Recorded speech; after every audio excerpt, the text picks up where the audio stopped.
Terima kasih. Acara selanjutnya yaitu kuliah umum dari beliau Hadrat Syekh Dr. Kiai Haji Abdul Ghafur. Waktu kami haturkan. Assalamualaikum warahmatullahi wabarakatuh. Bismillahirrahmanirrahim. Alhamdulillahirabbil alamin. Wassalatu wassalamu ala asyrafil anbiya'i wal mursalin sayyidina wa maulana Muhammadin wa ala alihi wa sahbihi ajma'in. Amma ba'du. Yang saya hormati, yang kami hormati bersama-sama para ulama, para kiai, para aktivis Nahdlatul Ulama, yang terhormat Bapak Kiai Haji Haizul Ma'ali, Bapak Kiai Mawardi, Bapak Kiai Sahlan, Ketua NU Sedan, Bapak Mukhtar, kiai-kiai semuanya, para hadirin semuanya. Alhamdulillah, ini malam yang menyenangkan, malam yang kata Kanjeng Nabi Muhammad sallallahu alaihi wasallam, para malaikat meletakkan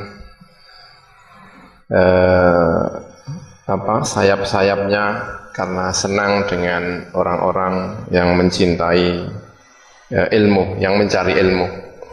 Saya kira malam ini juga para malaikat hadir menghormati kepada kita, karena malam hari ini kita belajar bersama-sama. Kalau kebetulan Al-Fakir, ya, saya berada di depan, itu bukan karena apa-apa, ya, tapi karena ditunjuk untuk memulai. Tapi sebetulnya saya meyakini bahwa ilmu dari bapak-bapak semua jauh lebih mumpuni, sama-sama pernah belajar di pondok pesantren. Bapak-bapak semuanya yang saya hormati, ini rencana dari pengurus NU di Sedan untuk mengadakan acara ini beberapa kali pertemuan.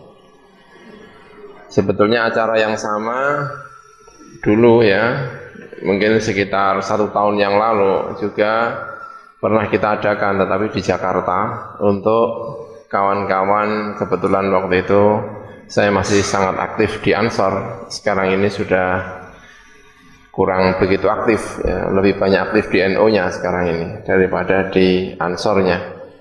Ada beberapa pertemuan.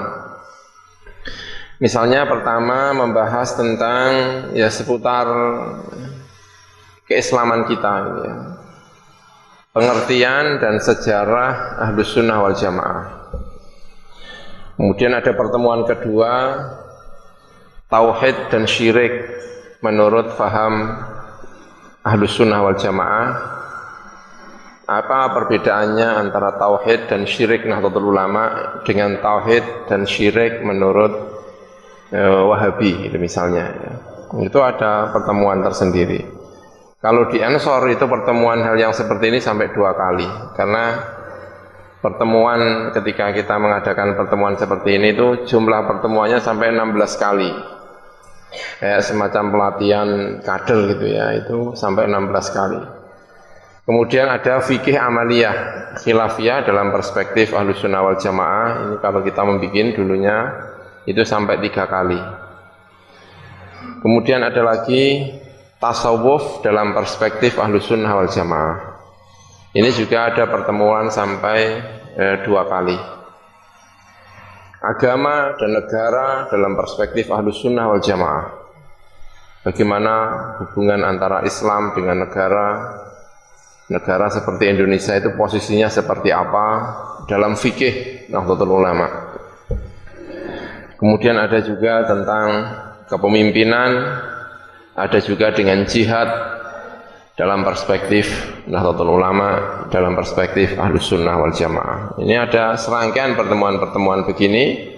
Ini dibahas dengan agak serius, dan tentu saja saya hanya memulai, tetapi bapak-bapak semuanya tentu saja saya percaya ilmunya juga sangat luas. Karena itulah diharapkan nanti pertemuan ini ada masukan-masukan yang sangat menarik saya kira. Nah, pada pertemuan yang pertama kali ini saya ingin menceritakan tentang sejarah Ahlussunnah wal Jamaah. Mungkin di pertemuan yang lain nanti kita akan bahas masalah tauhid dan syirik. Apa tauhid itu, apa itu syirik, apa itu ibadah, sehingga lahir-lahir orang-orang seperti Wahabi yang mudah sekali mengkafirkan. Itu kira-kira ibadah menurut mereka itu apa? Akidah-akidah, biasanya ya, akidah-akidah orang kafir sebelum datangnya Islam itu seperti apa? Model agama sebelum datangnya Nabi Muhammad di Mekah itu seperti apa? Itu juga ada pembahasan tersendiri saya kira. Tapi insya Allah nanti akan di pertemuan-pertemuan yang akan datang, jika diizinkan oleh Allah Subhanahu Wa Taala, kita akan membahas masalah-masalah itu. Tetapi sangat diusulkan bahwa pertemuan-pertemuan yang akan datang itu ada proyektornya, jadinya bisa dilihat semuanya gitu ya. Kalau memungkinkan, jadi ya, bisa tampil ayat-ayatnya. Saya kira nanti ada, kalau pertemuan yang datang, kalau diizinkan gitu, biar semuanya ikut menyaksikan, melihat apakah ini sudah benar atau salah. Karena saya yakin bahwa semuanya ini adalah para kiai-kiai yang tentu saja bacaannya terhadap buku-buku sudah sangat-sangat luas, apalagi kitab-kitab kuning. Bapak ibu-ibu semuanya, maaf ya, nggak ada ibu-ibu ini ya, bapak-bapak semuanya. Kita mulai dengan menyatakan bahwa agama Islam ini adalah agama yang rahmat, agama yang mencintai kedamaian seperti ditulis dalam background ini. Agamanya percaya bahwa agama Islam yang dipercayai oleh Nahdlatul Ulama adalah Islam sebagai rahmatan lil alamin. Saya kira ini semuanya sudah maklum bahwa lebih cinta damai, ingin menciptakan kedamaian-kedamaian. Kemudian Islam yang masuk di Indonesia ini adalah Islam yang lahir dari cinta damai, lahir dari thariqah-thariqah, lahir dari orang-orang sufi.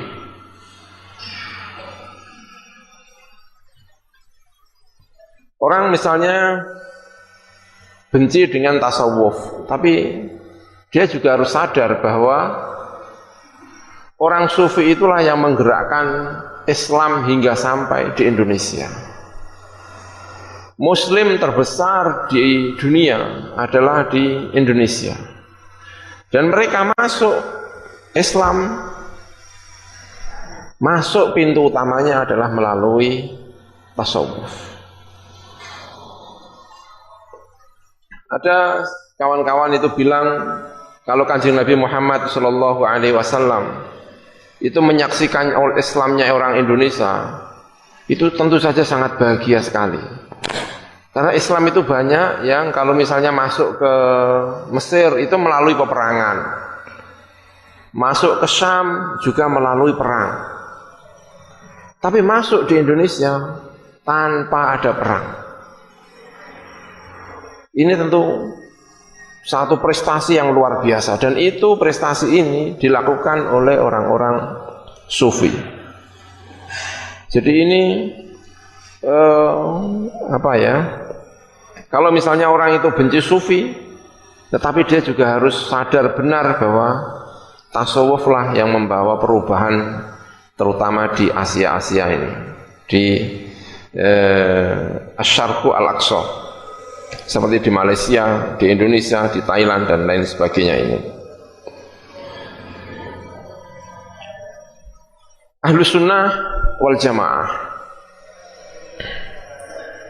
Islam pertama kali datang kepada Nabi Muhammad SAW, lalu disampaikan ini kepada masyarakat yang dianggap masih sangat sangat umum, masih sangat biasa sekali. Kehidupannya masih belum rumit, yaitu di Mekah dan di Madinah. masuk pertama kali kepada penduduk ini.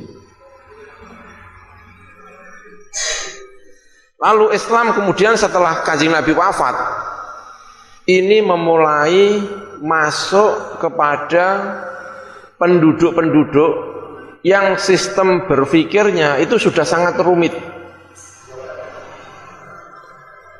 Misalnya masuk ke India. Daerah India itu tentu saja orang berpikirnya itu sudah rumit. Sebelumnya sudah ada agama-agama yang mapan. Ada agama Hindu, ada agama Buddha. Kemudian masuk lagi ke Persia. Persia itu adikuasa saat itu.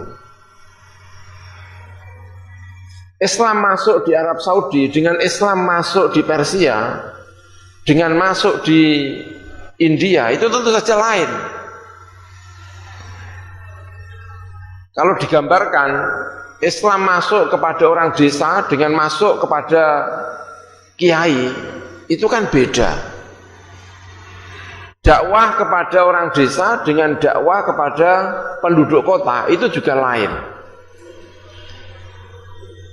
Kalau misalnya meminjam dunia akademik, ya, dakwah kepada orang kampung dengan dakwah di kampus, di mana masyarakatnya itu sangat-sangat terdidik, itu tentu saja lain.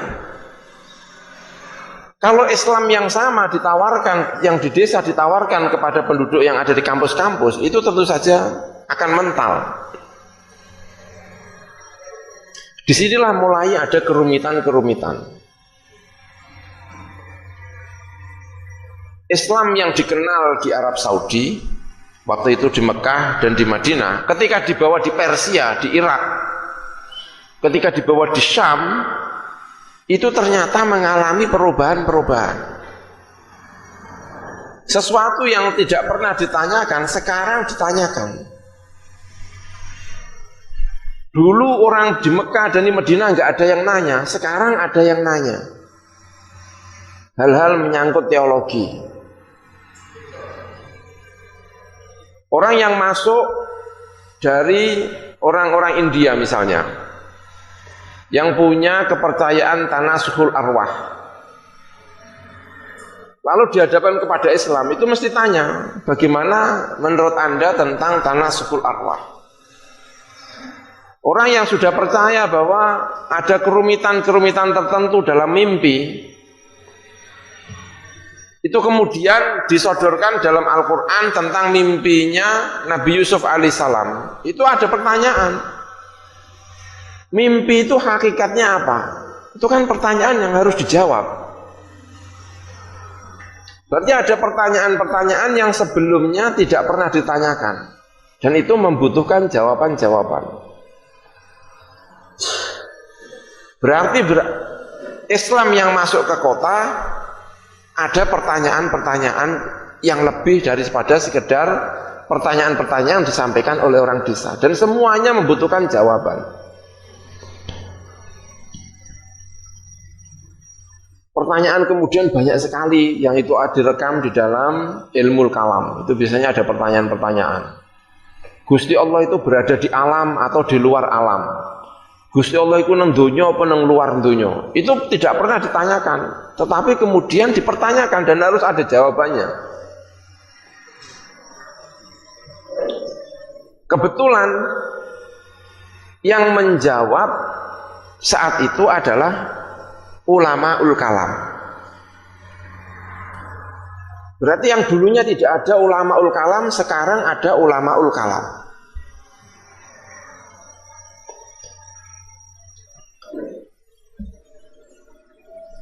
Kebetulan juga yang menjadi ulama-ul kalam saat itu adalah orang-orang Mu'tazilah. Hampir semua ulama-ul kalam adalah orang-orang Mu'tazilah. Di kemudian hari, Mu'tazilah ini bisa menguasai pemerintahan. Itu menjadi kerepotan tersendiri. Menguasai pemerintahan pada zamannya Al-Ma'mun, pada zamannya Harun Rasyid itu menguasai. Dan pemerintahnya itu bukan di Mekah, bukan di Madinah, tetapi di Baghdad. Yang saat itu kebanyakan orang Persia. Dan orang Persia sudah terbiasa berpikir dengan model pikirannya orang Mu'tazilah. Itu kalau ukurannya saat itu adalah Baghdad, bukan ukurannya Mekah, bukan ukurannya Madinah, maka model Mu'tazilah itu ya biasa, ya memang begitu itu. Pertanyaannya seperti itu, jawabannya yang pas adalah jawaban Mu'tazilah. Ini berarti ada perkembangan di dalam Islam. Ada perkembangan di dalam Islam. Lalu ada orang yang merasa terasing, orang-orang yang kepingin membela terhadap Islam yang model Mekah dan model Madinah. Ini asal mulanya. Biyen Islam itu dikembalikan seperti Mekah dan Madinah, ojo model Islam Baghdad. Kalau di sini gitu misalnya, jangan ikut model Islam Jakarta, sudahlah seperti sarang saja gitu kan. Karena ternyata model Jakarta itu membingungkan orang, tapi sebetulnya bagi orang Jakarta yang nggak bingungkan.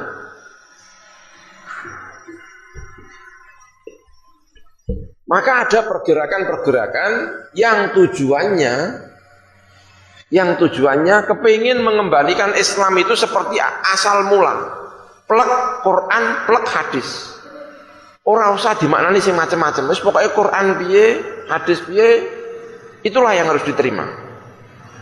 Untuk nyaingi Islam model Baghdad yang dikuasai oleh Mu'tazilah. Padahal menurut orang Baghdad, Islam yang pas itu ya model Islam Mu'tazilah itu, karena aslinya memang orang Persia, bukan asli orang Mekah dan Madinah. Maka itu tengkar. Model Islam ini dan model Islam tengkar. Kebetulan yang mimpin gerakan pengembalian Islam agar seperti Mekah dan Madinah itu adalah Ahmad bin Hambal.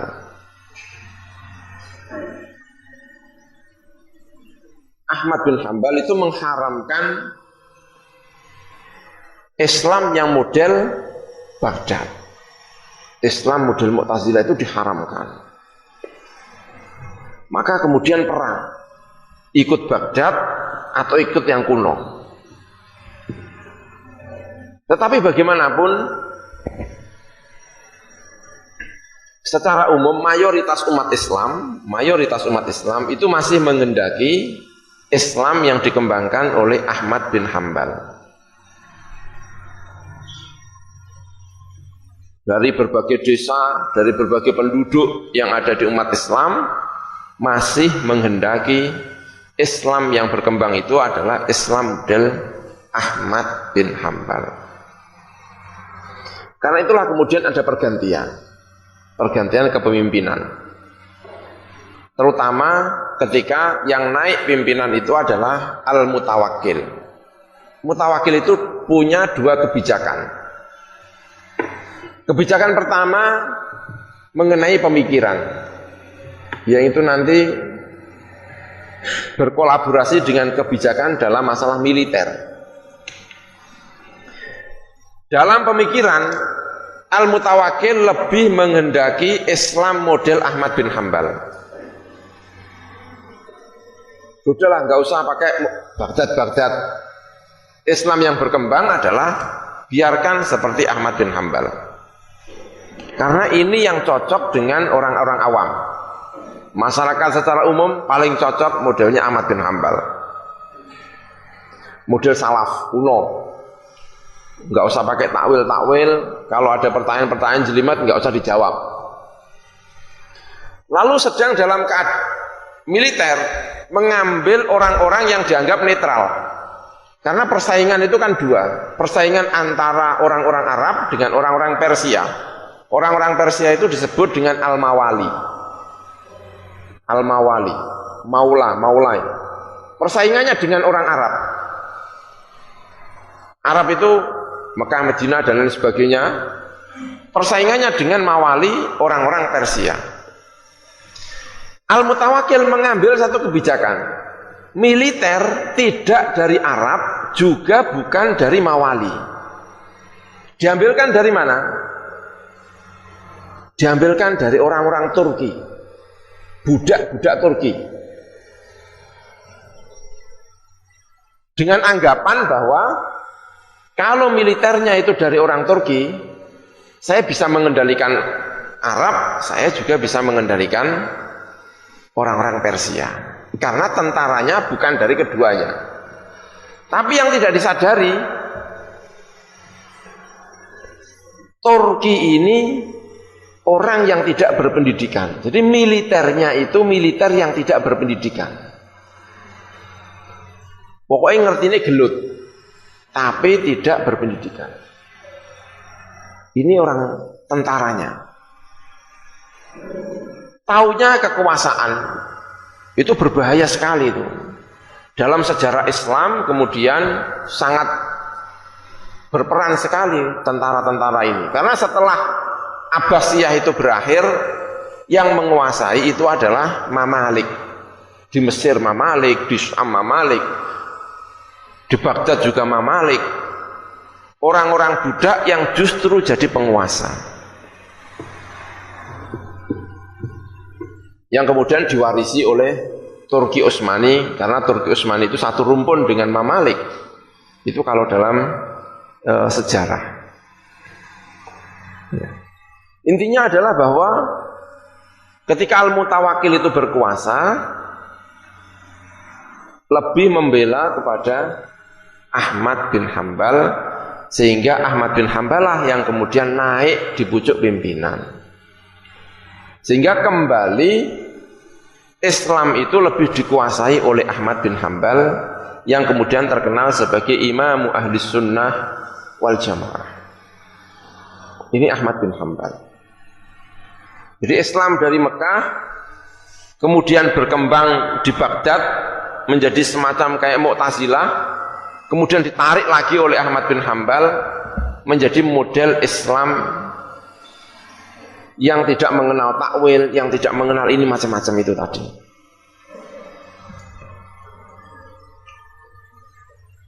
Kemudian setelah itu baru lahir Abul Hasan Al-Asy'ari. Lahir di kemudian. Lahir Abul Hasan Al-Asy'ari. Yang Abul Hasan Al-Asy'ari itu adalah orang Mu'tazilah, tapi di kemudian hari Abul Hasan Al-Asy'ari kemudian pindah ke Ahlus Sunnah wal Jamaah. Itu artinya apa? Dalam diri Abul Hasan Al-Asy'ari, meski Ahlus Sunnah wal Jamaah model Ahmad bin Hambal, tetapi model kotanya itu model kotanya orang Mu'tazilah. Orang Wahabi itu kalau bilang tentang Abul Hasan Al-Asy'ari itu mesti bilang itu pikiran-pikirannya itu turunan semua dari Mu'tazilah. Pasti begitu. Karena bagaimanapun Abul Hasan Al-Asy'ari itu walaupun Ahlus Sunnah wal Jamaah, tetapi juga sedikit membela Islam model Baghdad. Selalu Islam itu berkembang semacam ini. Jadi berkembang dari Mekah kemudian menuju Baghdad, kembali ke mana? Mekah lagi, Madinah lagi, karena ditarik oleh Ahmad bin Hambal. Lalu antara dua kutub ini dikumpulkan oleh tokoh yang sangat terkenal, yaitu adalah Abul Hasan Al-Asy'ari. Ini di dalam bidang pemikiran. Tetapi itu tidak berarti mudah begitu, enggak. Di daerah-daerah tertentu itu model-model Mu'tazilah itu masih kuat. Di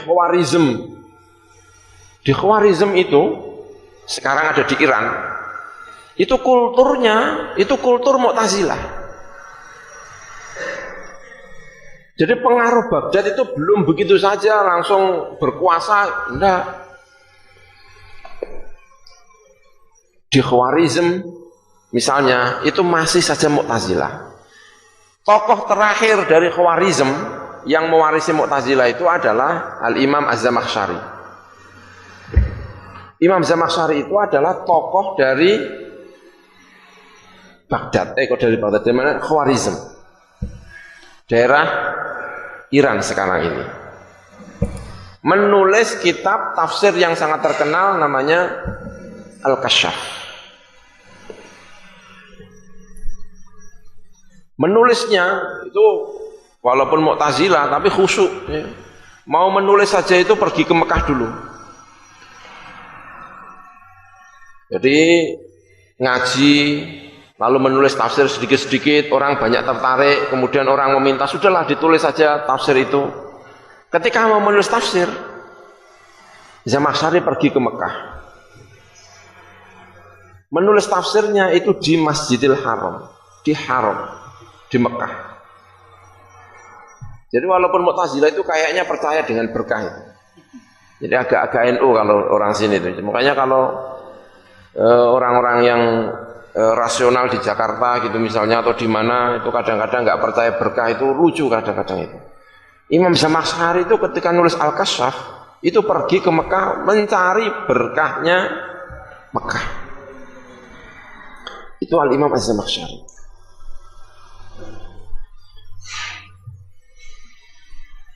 Dulu yang namanya ahli kalam itu Mu'tazilah, udah pasti Mu'tazilah.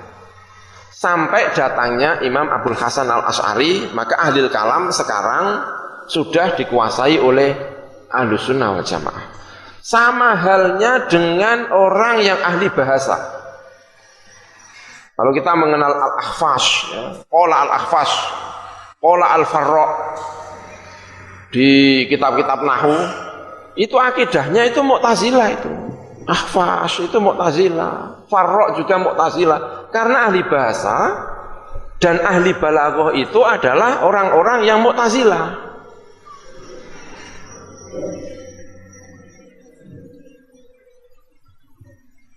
Terakhir ahli bahasa dari Mu'tazilah itu adalah Al-Imam Az-Zamakhsyari. Makanya Mu'tazilah itu senang sekali dengan tafsir ini. Kalau nggak ada Zamakhsyari, tentu saja ilmu kami ini akan hilang. Kamilah yang pelopor-pelopor ahli balaghah, tetapi tidak pernah menciptakan apa-apa dalam hal ini. Tentang tafsir, untunglah ada Zamakhsyari ini. Sehingga terselamatkan ilmunya orang Mu'tazilah ini. Sebelum itu ada tokoh terkenal yang mengubah pandangan balaghah. Kalau balaghah waktu itu dikuasai oleh orang Mu'tazilah, kemudian dikuasai oleh Ahlus Sunnah wal Jamaah, generasi-generasi Asy'ari, karena ada Abdul Qahir Al-Jurjani. Abdul Qahir Al-Jurjani itu hidup satu kurun sebelumnya sedikit dari Az-Zamakhsyari. Mengarang kitab namanya I'jazul Quran. Sejak Abdul Qahir Al-Jurjani, maka sekarang studi tentang balaghah, tentang ma'ani, tentang ilmu-ilmu sastra itu tidak lagi dikuasai oleh orang-orang Mu'tazilah, tetapi dikuasai oleh Ahlus Sunnah wal Jamaah. Berarti ilmu-ilmu yang dulunya itu dikuasai oleh orang Mu'tazilah, sehingga melahirkan orang-orang seperti Abdul Ahmad bin Hambal yang mengecam terhadap generasi-generasi Mu'tazilah awal. Itu ilmu-ilmunya kemudian dikuasai oleh Ahlus Sunnah wal Jamaah melalui dua tokoh besar itu tadi.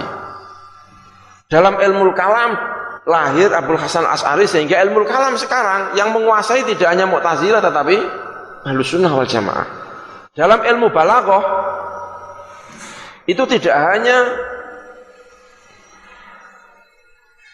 Mu'tazilah tetapi sekarang sudah dikuasai oleh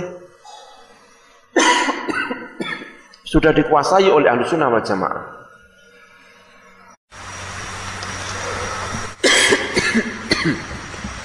Selain itu, dalam Ahlussunnah wal Jamaah itu juga ada namanya Ar-Raghib Al-Asfahani.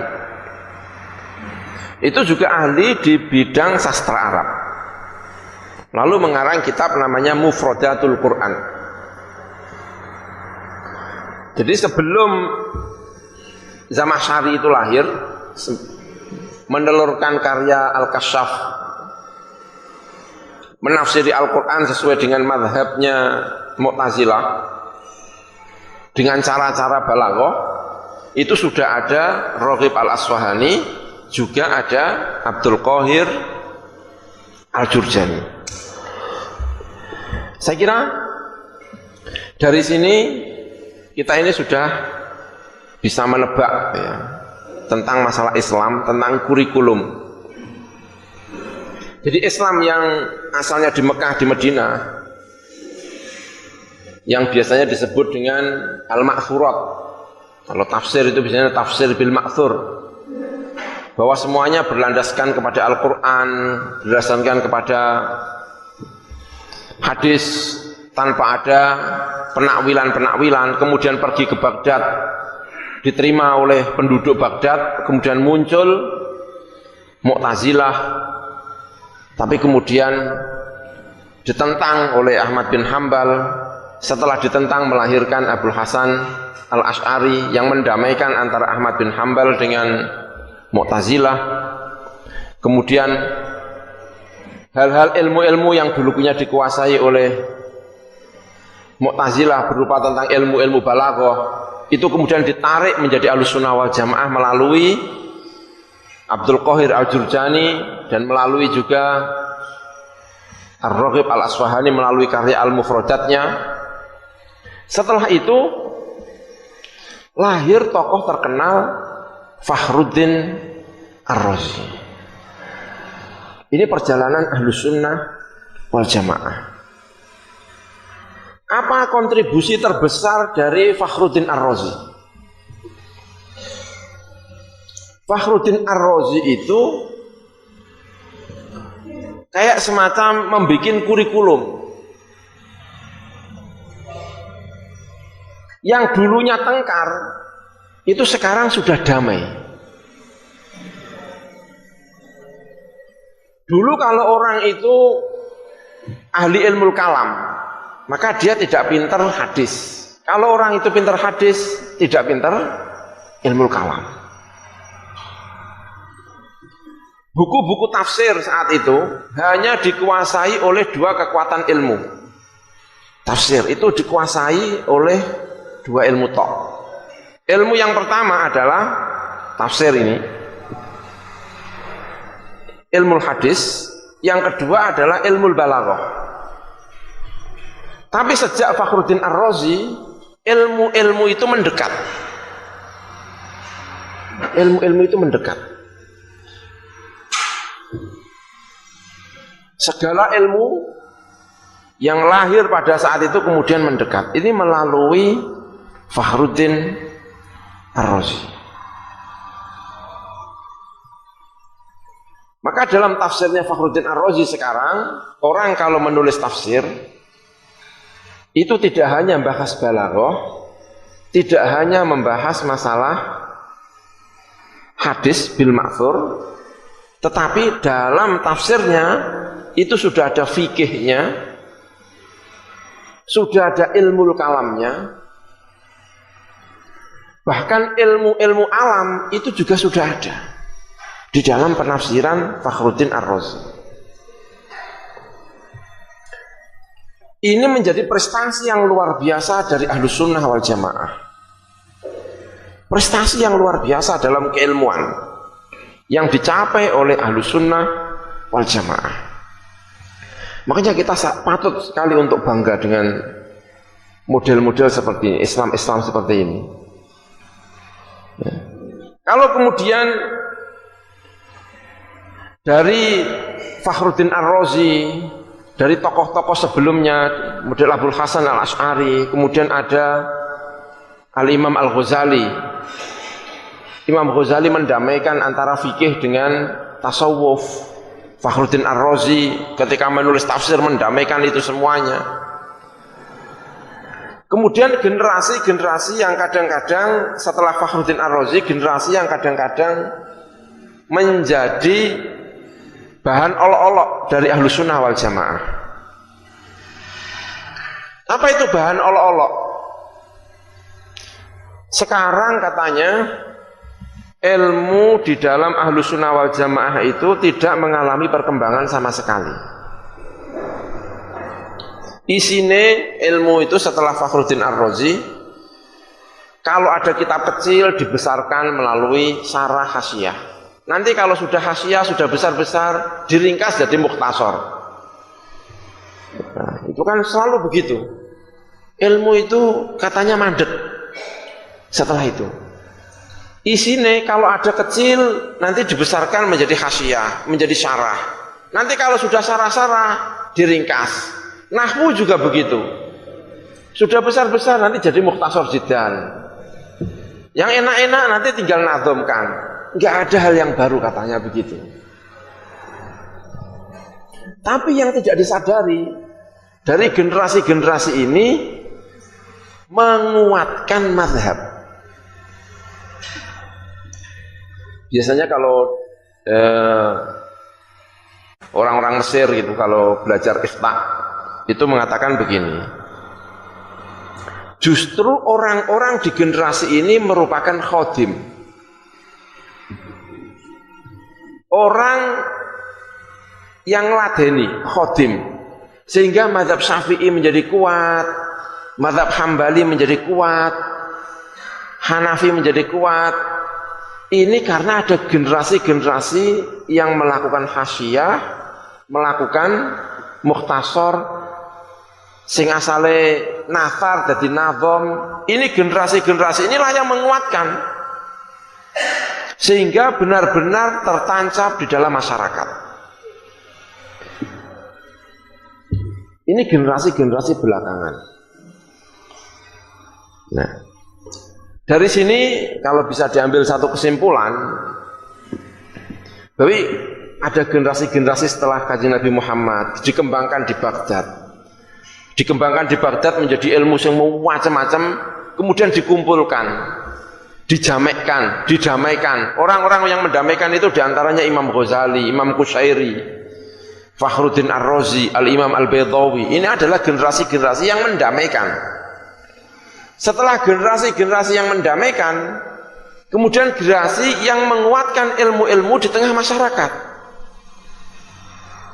Generasi-generasi seperti ini adalah generasinya misalnya Al-Imam Suyuti, generasinya Syekh Zakaria Al-Ansori.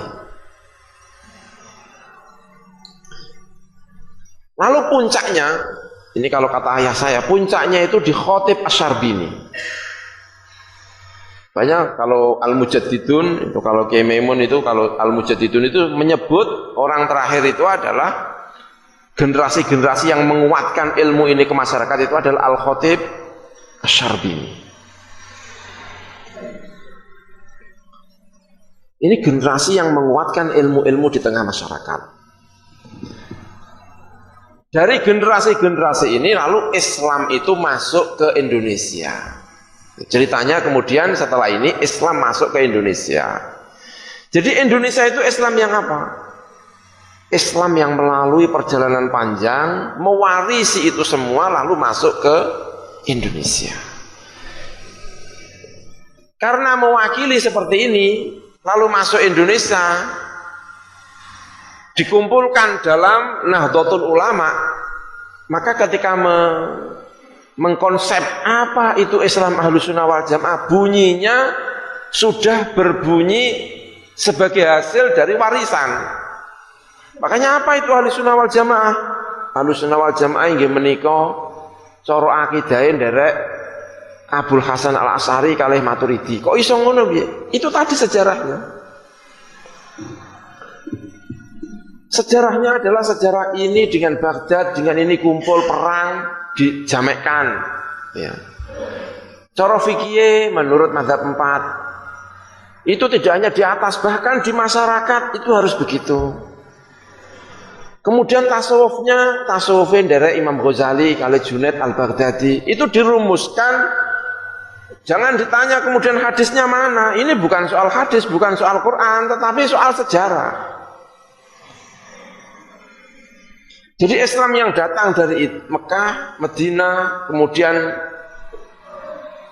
lahir dalam sejarah mubeng-mubeng tadi itu, kemudian melahirkan Islam yang model Nahdlatul Ulama karena mewarisi itu semua. Salah satu dari khas NU adalah arif terhadap sejarah, itu sudah pasti. Islam yang tidak mau mengambil hanya satu saja, tetapi ingin mengambil kearifan sejarah. Itu Islam Nahdlatul Ulama. Makanya tadi, apa itu Islam Nahdlatul Ulama? Ahlus Sunnah wal Jamaah dalam Nahdlatul Ulama inggih menika tadi.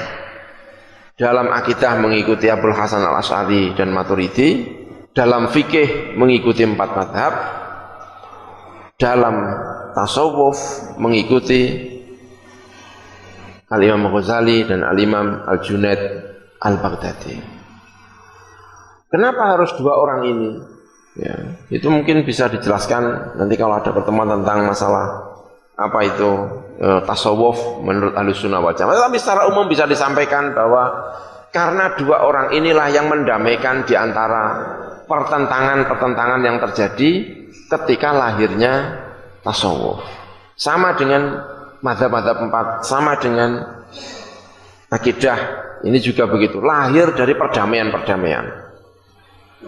Makanya orang yang kemudian menghina atau mengolok-olok dari mana itu datangnya mazhab 4, itu tidak pernah disampaikan oleh Nabi Muhammad, tidak pernah disampaikan dalam Al-Quran, maka sesungguhnya orang seperti ini adalah orang yang tidak mengerti sejarah. Sama sekali tidak mengerti sejarah. Makanya orang yang tidak mengerti sejarah seperti ini mesti justru merasa asing. Orang ini mesti terasa asing sekali karena dia tidak tahu tentang sejarah. Baik, saya kira itu tadi tentang sejarah panjang Ahlus Sunnah wal Jamaah. Nanti mungkin bisa disampaikan kembali ya. Dari saya mungkin sekian, mungkin nanti ada dialog. Saya juga ingin masukan yang banyak ya, ada pertemuan-pertemuan sini. Ya, nanti kalau misalnya perlu ditambahi, insya Allah akan saya tambahi kembali. Terima kasih.